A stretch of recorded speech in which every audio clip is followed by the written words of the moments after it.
স্বাগত জানাচ্ছি বরেন্দ্র সংবাদে, সাথে আছি আমি শারমিন শিমু। শুরুতেই জানিয়ে দিচ্ছি সংবাদ শিরোনাম। চাঁপাইনবাবগঞ্জ হাসপাতালের তত্ত্বাবধায়কের কক্ষে ঢুকে ভাঙচুর ও মারধর চেষ্টার অভিযোগ এক ডাক্তারের বিরুদ্ধে।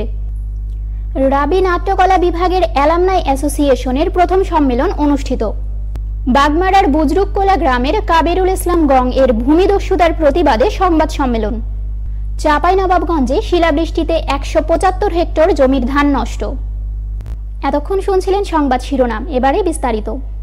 চাঁপাইনবাবগঞ্জে ২৫০ শয্যা বিশিষ্ট জেলা হাসপাতালের তত্ত্বাবধায়ক মোহাম্মদ মাসুদ পারভেজের কক্ষে ঢুকে ভাঙচুর ও মারধরের চেষ্টার অভিযোগ উঠেছে আহসান হাবিব নামে এক কনসালটেন্টের বিরুদ্ধে। শনিবার বেলা 11:30টার দিকে চাঁপাইনবাবগঞ্জ সদর হাসপাতালের পুরনো ভবনের দ্বিতীয় তলায় তত্ত্বাবধায়কের কক্ষে ঢুকে এ ঘটনা ঘটে। হাসপাতাল কর্তৃপক্ষ জানিয়েছে, বেলা 11:30টার দিকে তত্ত্বাবধায়কের কক্ষে যান হাসপাতালের রেডিওলজি বিভাগের জুনিয়র কনসালটেন্ট আহসান হাবিব। হাসপাতালের অভ্যন্তরীণ বিষয় নিয়ে কথা বলার সময় উভয়ের মধ্যে তর্ক বিতর্ক হয়। এক পর্যায়ে তত্ত্বাবধায়কের টেবিলে থাকা ল্যাপটপ ভাঙচুর করেন আহসান হাবিব। এছাড়াও আহসান হাবিব ওই ল্যাপটপ দিয়ে তত্ত্বাবধায়ককে আঘাতের চেষ্টা করেন। তবে কনসালটেন্ট আহসান হাবিবের দাবি, হাসপাতালে ৩ বছরের বেশি কর্মকালে তিনি নানাভাবে বৈষম্যের শিকার হয়েছেন। এসব বিষয়ে কথা বলার সময় তত্ত্বাবধায়ক গুরুত্ব না দেয়ায় অনাকাঙ্ক্ষিত ঘটনাটি ঘটিয়েছেন।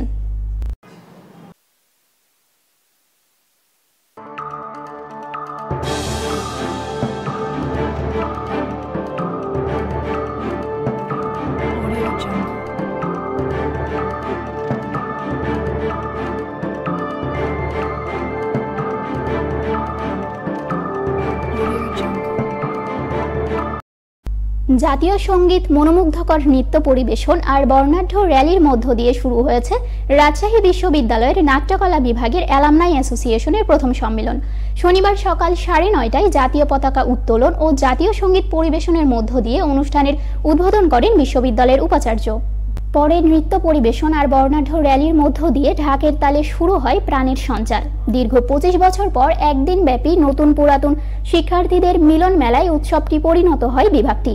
দীর্ঘদিন পর ক্যাম্পাসের সকল সহপাঠীদের একসাথে পেয়ে আনন্দে সকলেই ফিরে যান পুরনো দিনের নানা স্মৃতিতে। মেতে ওঠেন আনন্দে। বিশ্ববিদ্যালয়ের উপাচার্য থেকে শুরু করে বিভাগীয় প্রধান আর শিক্ষকরা বলছেন, নাট্যকলায় সকল মানুষের জীবনে একটি গুরুত্বপূর্ণ অংশ। প্রতিনিয়ত মানুষ যার চর্চা করে থাকে। একদিন ব্যাপী এই মিলন মেলায় 25টি ব্যাচের প্রায় 500টি শিক্ষার্থী এই অ্যালামনাই অংশ নিয়েছেন।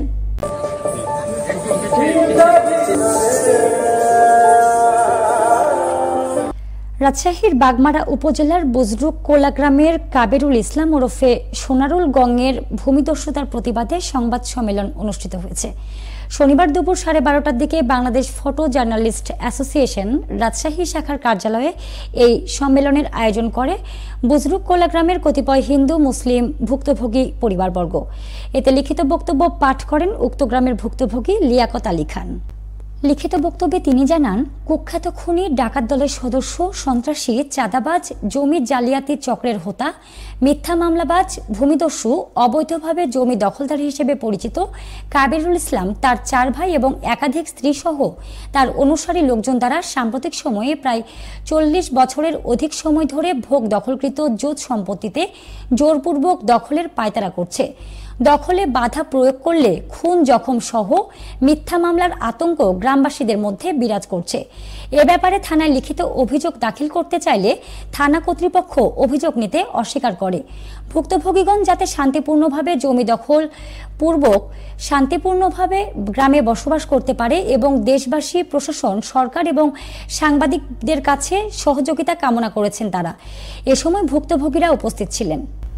নাটোরের সিংড়ায় খেলার সময় বাড়ির পাশের গাব গাছ থেকে গাব পাড়তে গিয়ে পড়ে হোসাইন নামে 8 বছর বয়সী এক শিশুর মৃত্যু হয়েছে। শনিবার সকালে উপজেলার শেরকল ইউনিয়নের জোরমল্লিকা গ্রামে এ দুর্ঘটনা ঘটে।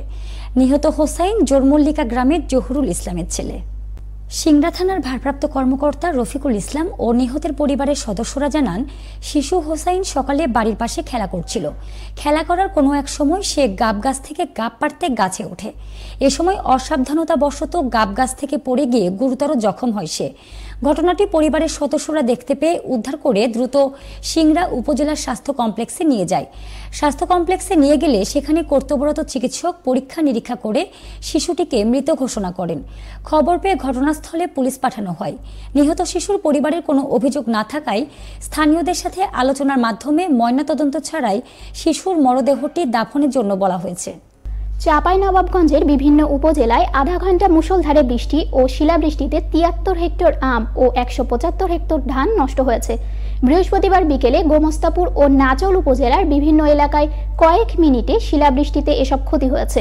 বিশেষ করে শিলাবৃষ্টিতে বেশি ক্ষতি হয়েছে গোমস্তাপুর উপজেলার কৃষকদের। এতে দুশ্চিন্তায় দিন কাটছে তাদের। এই শিলাবৃষ্টিতে আম ও ধানের ক্ষয়ক্ষতির পরিমাণ শতকরা 10% বলে জানিয়েছেন কৃষি বিভাগ। শুক্রবার সন্ধ্যায় এ তথ্য জানান চাঁপাইনবাবগঞ্জ কৃষি সম্প্রসারণ অধিদপ্তর উপপরিচালক ডাক্তার মোহাম্মদ ইয়াসিন আলী। গোমস্তাপুর উপজেলার ধান চাষী রফিকুল ইসলাম বলেন, আমার চলতি বছরে 5 বিঘা জমিতে বোরো ধান লাগিয়েছিলাম, কিন্তু গতকাল সন্ধ্যায় ঝড়ো হাওয়া ও বৃষ্টির সঙ্গে শিলাবৃষ্টি হয়। এই শিলাবৃষ্টিতে আমার জমির অর্ধেক ধান মাটিতে পড়েছে। এমনি ধানের সবগুলো গাছ মাটিতে নুয়ে পড়েছে। নাচল উপজেলার আম চাষী বাতেন আলী বলেন, আমার বাগানে 30% আম নষ্ট হবে এমন আশঙ্কা করছি। আর কালকে শত শত মন আম পড়ে গেছে, তা নিয়ে দুশ্চিন্তায় আছি। চাঁপাইনবাবগঞ্জ কৃষি সম্প্রসারণ অধিদপ্তর উপপরিচালক ডাক্তার মোহাম্মদ ইয়াসিন আলী বলেন, সদরে 45 মিলিমিটার, নাচলে 38 মিলিমিটার ও গোমস্তাপুরে 10 মিলিমিটার বৃষ্টি হয়েছে। সেই সঙ্গে নাচল ও গোমস্তাপুর উপজেলায় শিলাবৃষ্টি হয়েছে। এই শিলাবৃষ্টিতে জেলার 175 হেক্টর ধানের এবং 73 হেক্টর আমের ক্ষয়ক্ষতি হয়েছে। এমনকি কিছু সবজি আবাদের জমি নষ্ট হয়েছে। প্রাথমিক একটি রিপোর্ট তৈরি করে সংশ্লিষ্ট দপ্তরে পাঠিয়েছেন বলে জানালেন এই কর্মকর্তা। এই ছিল বরেন্দ্র সংবাদের সাথে থাকার জন্য ধন্যবাদ।